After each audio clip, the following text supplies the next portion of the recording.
Hello. Hi, I'm Rena. I'm Cynthia. Hi, and we are the founders of Our Voice Club, and we're so glad you joined us on our YouTube channel. And I just want to tell you that Our Voice supports you as an awakening human, expressing your authentic self through developing your connection to Source. And part of what we like to do is we're starting this conversation piece where Cynthia and I are just having a conversation with each other and discussing a topic. And today's topic is about COVID and how that is affecting you and us and other people that we know. Mhm. It's So, such how a are you huge, feeling about it, Cynthia, and well, this whole COVID lockdown business? that's such a good question. And it's been such a big thing for our world, really. And personally, I don't think there's anybody that's not been affected. I think maybe even the animals are affected, the earth, the water, the air, everything's been so affected. It's amazing how a single-celled microorganism could bring the world to a standstill. It's like, wow, who would ever have thought how this could affect our world?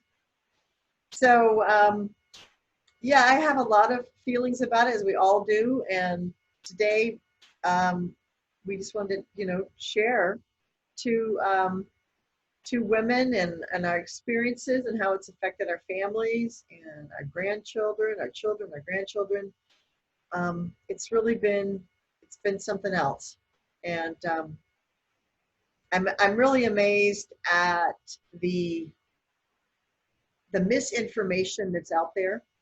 When the virus first came out, I remember I like a scientific bent on things, so I always try to explore the science behind it and how big is the virus, how many microns, and all this kind of thing. For me, I just wanted to really delve into the nature of the beast. How big was a virus? How big is a virus? Is it as big as a bacteria? No, it's magnitude smaller than a bacteria. And so I began to really look at what does it mean, how was it spread, and and I kind of came to the conclusion that, especially after everything shut down in March and April, that this just wasn't as bad as we thought it was. I don't know. What was your first reaction? Well, when you take a look at just the science of how small it is, and I don't have all that data in front of me, but when the mask thing came out, like I can understand when it first started. Of course, everybody was in fear, like, oh my gosh, what's happening? And then they closed down our work and they sent us home. Yeah, And too. then I was it was about the seniors, and the seniors were the most vulnerable, and you didn't want to get the seniors infected, so you wanted to be careful. And then this whole idea of, well, it hides in your body for 14 days and you don't know that you have it, and you could be spreading it without knowing it. So then there was all of that. It was so confusing. I just remember the beginning. Uh, It was like living in a movie where you didn't know where the plot twist was going to take you in the next moment. oh And yeah, you just were so off balance. Did you feel like that you were just so off balance with it? we were so off balance, and then fear just grips you. And I think fear is such a paralyzing emotion because and then it moves into the non-rational. And I think that's where a lot of people are today, actually. They're gripped by fear. They're not rationally thinking this through. So I turned to, well, my husband and we stayed home, and, we followed the protocol as far as staying home, and we only go out for groceries. And my work, I'm a teacher, so they sent me home. And then I had to do online teaching, which was not fun. And it was okay, but I couldn't teach much of my curriculum to my students that I love so much. And I began to look at the science of it, and then I turned to doctors, actually. What were the doctors saying? Because doctors deal with viruses all the time. And you and I both know bacteria and viruses are part of our bodies. There's viruses everywhere. I mean, just everywhere. Hmm. We could no more live in a virus-free world than we could, walk Nor without would it be legs. good for our bodies, because our bodies are designed to have a virus come in, create the antibodies for it, Mhm. and then be able to have one more thing that it's immune to, it can fight off. That's how our bodies are designed. I heard So when you doctors say that. stop, right, so when you stop putting the viruses in, then you're actually suppressing the immune system and not letting it do what it needs to do. Yeah, I heard one doctor say that the immune system is much like the physical body with your muscles and working out at a gym. That the immune system needs to work out. It needs to be tested. It needs to come up against bacteria and viruses and fungus and things like that, and then fight it, because that's its workout.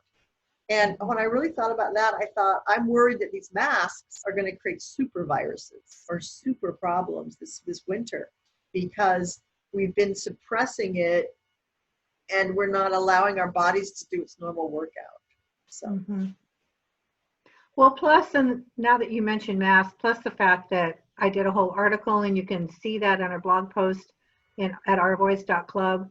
I did a lot of research, and masks just don't work against the coronavirus. That's just all there is to it. yeah. Bottom line, the microbes, the size, it just doesn't work. So, Well, one you, doctor said, can I interrupt you for a second? One doctor said, the thought of wearing a mask to prevent a virus is the same thing as building a chain link fence on your property and expecting to keep mosquitoes out. yeah, The viruses are the mosquito. They're so tiny compared to cloth or masks, unless we're all wearing N95 masks that have a mhm. seal around the skin and the nose, and then the eyes have to be covered. It's just ridiculous. And I don't know about you, but when I wear a mask, not only do I hate it, but it's so ridiculous. I can't breathe in it very easily because I tend to have congestion. So I put it down like this and I wear it over my mouth and my nose is exposed. I just, it's so crazy. But Yeah, it's getting to the point of being ridiculous now. So let's talk a little bit, just back to, before we get into the statistics of that so much, let's talk a little bit about just our emotions again and how we felt, and and the contribution to loneliness and isolation. Because I have a little point I want to bring up about that with the work that I do. yeah, well, I didn't mind the economy even or being shut down for a little while, like 2 weeks I could understand, or maybe 3 to 4 weeks. And I kept thinking, oh, things are going to open back up again because this is crazy. And then it didn't, and it didn't, and it didn't. And this forced lockdowns and isolation from each other, I'm noticing for me as an extrovert person who likes to be around other people, it's really hard. And and I'm not elderly, and I'm not sick, and I'm not without my family. And my family decided that we're all going to get together. Um, I want my two children. I mean, I'm not going to not see my children, and and I'm their mother, so I would want to take care of them even if they were sick. So it's been really wrong, and I'm writing an article right now for our blog post about that, about the isolation is not in our human nature. We're hardwired to be together, and that's the name of the article. But um, we are so meant to be together, and this isolation from each other, even the 6 feet social distancing, I'm having trouble with. I'm a person that likes to hug people and be around others, and my physical space, I'm very open, and I like to touch and hug, and put my arm around people. So this 6 feet isn't working for me at all either. Hmm. It's been really hard. What about Yeah. you? So I'm going to just tell a couple little things here. So I work in social services, as you know, and one of the things that I do is I match volunteers with lonely and isolated seniors. So these people were already lonely and isolated, and in my program, then they were being matched with somebody to come visit them once a week or talk with them once a week. And then as soon as COVID hit, then the volunteers got, as we discussed earlier, fearful, and they didn't want to bring any germs to their senior Of course. and hurt them, so they didn't go. And I encouraged everybody to call and stay in contact, and not everyone is a phone person. But what I've noticed is, oh, and then the other thing that happened is the nursing homes all closed down, the retirement homes closed down. And I actually have clients and my own aunt and uncle that were locked in their rooms, not allowed to even step out into the hallway. And food was delivered to the door. Their laundry was picked up. They had somebody fully masked and gloved, came in and cleaned a little bit once in a while. But somebody actually even took their laundry and went and cleaned it. That these people were not allowed to leave their house, leave their little 400 and whatever square foot apartment. I mean, this is senior jail, in my opinion. And it was all for their own good, to keep this germ away from them, to keep the germs from spreading, to keep this virus, this mean, the invisible enemy, as we've heard it called, away. And I just want to quickly tell you that one person I talked with, she's 93. She was telling me the other day that her senior friend hasn't been to visit her because her senior friend can't. She's not allowed out of her apartment. And when she had a doctor's appointment, she was then made to quarantine again for 2 weeks, another 14 days before she could go have another doctor appointment leave. Every time she left, she had to be isolated for 14 days. And she said, I finally got to see my son. Now she's 93 years old. She finally got to see her son on the patio outside, both of them wearing a mask, standing 6 feet apart. So here this 93-year-old is, and she hasn't had for months any family involvement. She finally gets to see her son. She can't even give him a hug. And then I've heard other people tell stories about how, oh, they're coming up with different ways where they wear these garbage bags or something, and they make these plastic shields so that they can at least hug. And I'm thinking, who the hell wants that? Nobody. I mean, if I'm going to hug my family, I want to feel their energy. I want to feel their warmth. I don't want to feel plastic. So it's just, like you say, it's just wrong. I mean, we're getting to a point where this is just really hurting us. It's hurting us as humans. We are people that are designed to be social. We're designed for touch. We've got warmth. We've got energy, and this share it with others. Is saying, do not be around other people. Be afraid of other people. Stay away from other people. I didn't even see my own grandkids. You saw yours. Mm-hmm. I followed the protocol. I didn't see my own grandkids for 2 months. I couldn't give my grandkids a hug. I didn't go over there for 2 months. And then it was just at one point, I just went, this is stupid. I'm not doing this anymore. It's more important that I hug my grandkids, for me and for them. So anyway, there's my rant. Yeah, it's been so detrimental, and it's so criminal and so wrong, and it's not how we're built, it's not how we're designed. There's a lot to it. This COVID is a part of a very, very large picture that's going on in our world right now. But to talk about some of the statistics, I went on the last week in preparation for today, went on the CDC website, and interestingly, the numbers have come down of the number of deaths. Now go figure. Last week on August 24th, and today is August 31st, the 24th, it said 174,645 deaths. And as of today, we wrote it down somewhere, 168,864, I think. So almost 169,000 deaths, something like that.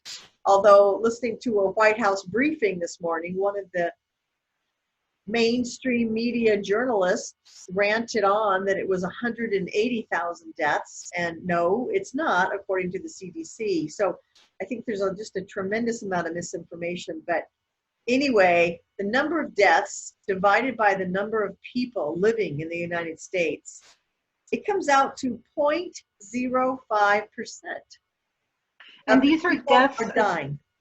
So let me just clarify. These are deaths that are COVID, directly COVID related. Is that what the statistic is? Yeah. But one of the things that Kelly McEnany said today in the White House briefing that was interesting is that 94% of all COVID deaths had a comorbidity. All of these people who've died, 50% or more are seniors, by the way. 94% of them had a comorbidity of some kind, some complicating factor. So it wasn't just COVID. They got sick from COVID. They went in and COVID took them out. It wasn't just that.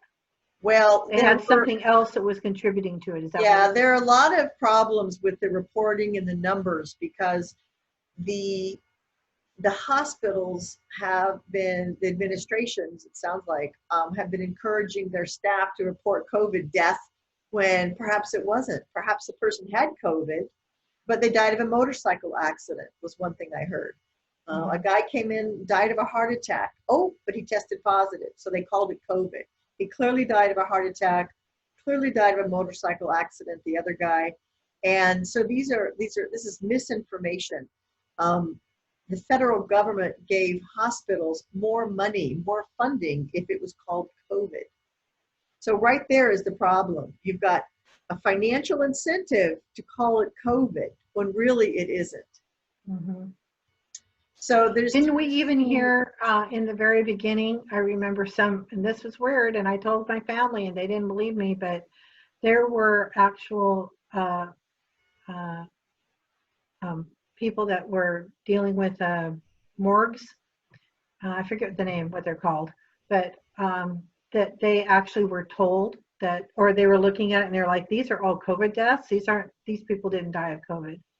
And doctors were claiming that they were getting information sent to them that they were supposed to put COVID on the death certificates, even if it wasn't COVID. Right. And so these doctors have gotten on, the YouTube and other formats and have said, I was told as a doctor, I have to put down COVID, but it wasn't COVID. And that's morally wrong. That's against my Hippocratic oath that I took. And so what is going on? And quite a few of these videos were taken off. So we're being censored like you can't believe. You cannot imagine how much censoring is going on. And these doctors who've come on and said, this is my experience. I've treated hundreds of patients with COVID. They're fine. And not only that, but we're being misinformed about what treatments are available. Right. And then the governors are coming down and saying you have to wear these masks all the time. Like, what is that about? Like, if this all isn't really true, is it about continuing the fear? Is it about trying to silence the population? Yes, I think it is. Like, what is this about? And then the whole thing about schools and closing the schools and making the children. Like, there is no statistics that I have found that say that children are going to get COVID or give COVID to their elderly teachers. No. And most teachers are under the age of 40. Right, so they're not even in the category. Yeah, they're not at risk. The vast majority, I heard a statistic, I don't know it exactly, but it's the vast majority of teachers in America, I think the average age was 28 or 32 or something. They're young. Yeah, there's a lot to this. And hydroxychloroquine is something that when I heard the director of the Veterans Administration talk about at any given time how effective hydroxychloroquine is, at any given day in our U.S. military, all the branches of the military, there are 42,000 active prescriptions for hydroxychloroquine. So our military is on hydroxychloroquine as a preventative. They're on it for malaria. They're on it for several things, several different diseases. And when I heard that, I was like, wow, hydroxychloroquine has been around for, I think, 65 years. And it's cheap, and it's well known, and it's usually readily available. If you travel overseas to an area with malaria, you can get a hydroxychloroquine prescription, no big deal. and our president is on it proactively. Other leaders are on it proactively around the world, and different leaders were cured from it. So HCQ, why is it such a big deal? So now I'm listening to doctors who've said hydroxychloroquine works. It's one of the treatments that's very, very effective. And so what is the problem? What is all this misinformation? And why are those videos not only taken down immediately off of YouTube, banned totally, and the channels that are promoting them are banned, put in YouTube jail, they call it. And then there's also like this lashing out in what we've been now learned to call the mainstream media, but basically the major news channels that most people are trained to turn on to find out what's going on in their world, that they've been trained to trust over the years.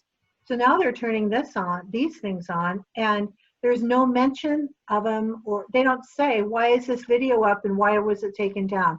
Like millions and millions and millions of views, and it's slammed and it's gone. It's never brought up. So is it that the media is complicit in some of this? And if so, why? Like, really, what is really going on here? I think people need to ask that question. We don't have the answers, you and I, but I think people need to just ask that question and just start going, what is happening? This just doesn't making sense. It doesn't make any sense. And our children are really being harmed by it. We know suicides are up. We know depression is up. We know substance abuse is up, alcoholism, opioid addiction. All of these things are up. And when people can't be with other people and be healed and nurtured and helped and supported, they go into dark places. And I think this is a serious problem. And my college where I was working has fallen into this, and they've fallen into the fear where our population was not at risk at all. But yet everything is shut down. I lost my job because of it. And it's just not right. And I think asking that deeper question is really important. We really should be aware. Now, in Berlin on Saturday, the 29th, there were hundreds of thousands, some say even millions, up to 4 million people were protesting in Berlin. I used to live in Germany, and I've been to Berlin recently and know that it's just a very strongly independent, fierce kind of population that wants to fight for what's right and their human rights. And they've been through it. And Nazi Germany, man, they were the heart of it. And they were protesting our rights, and all around the world we're seeing riots break out.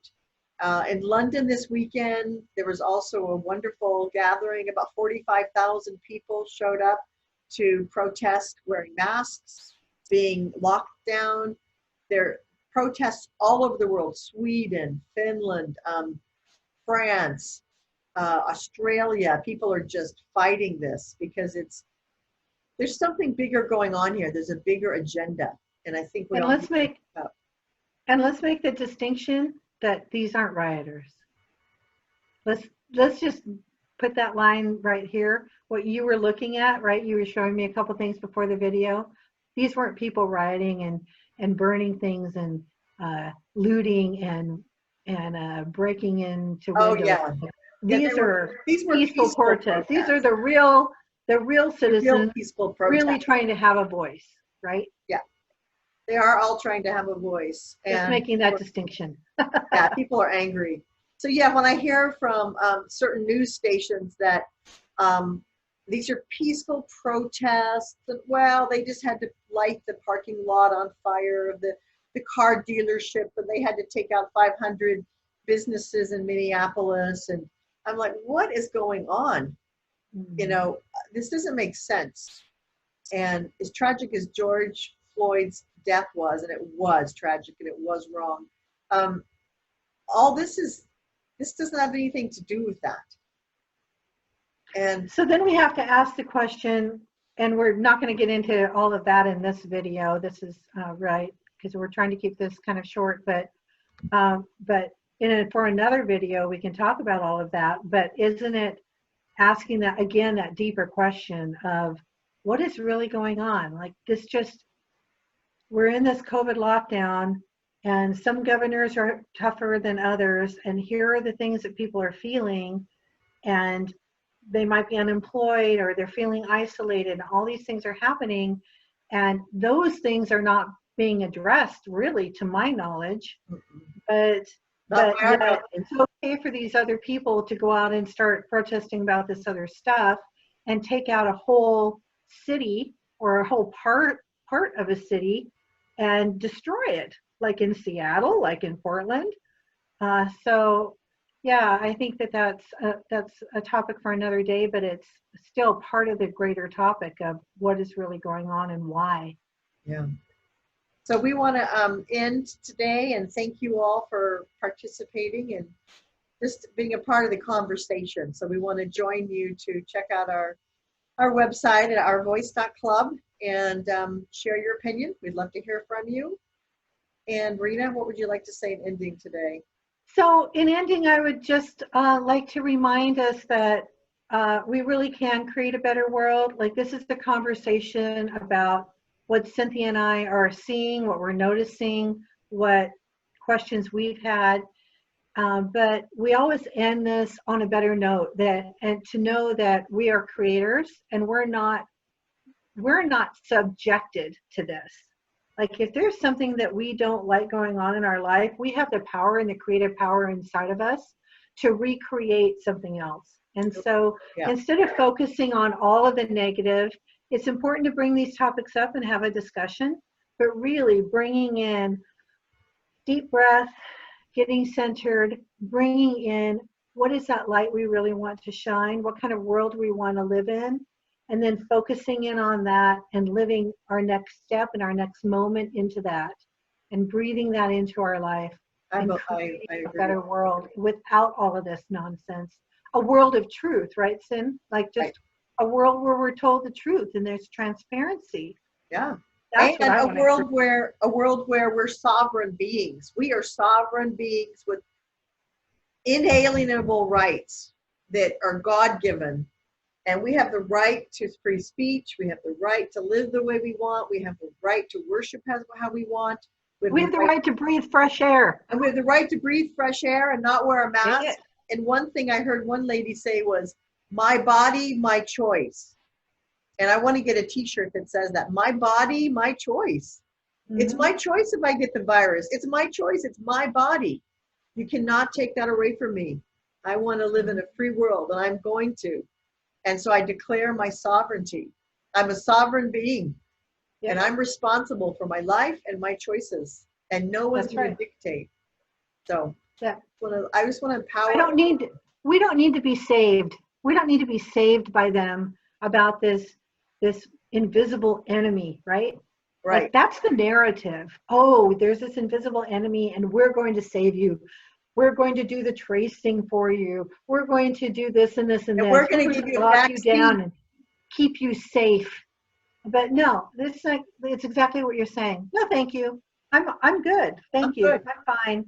And I will never be vaccinated. Never. No vaccine. That's another topic. It's another whole video on vaccinations. But there's bad things in vaccines, and I'm not going to put it in my body. My body, my choice. So I'm not going to do that. So that's right. And standing up for what we believe in, standing up for what we believe in, standing up for what is right, and then again creating that, staying positive, and creating that that life that we want to live. Yeah. And in fact, and remember that the recovery rate for COVID, I think it's 96% of everyone who gets COVID recovers. 96%. So we don't have to be afraid of it. We don't have to be afraid. So I'm not afraid at all. So, well, thanks for our conversation today, Rena. Oh, love it. I always love talking to you. I love talking to you too. And we'll see you on the next one. Okay. Take care. Thank you. Bye. You guys take care.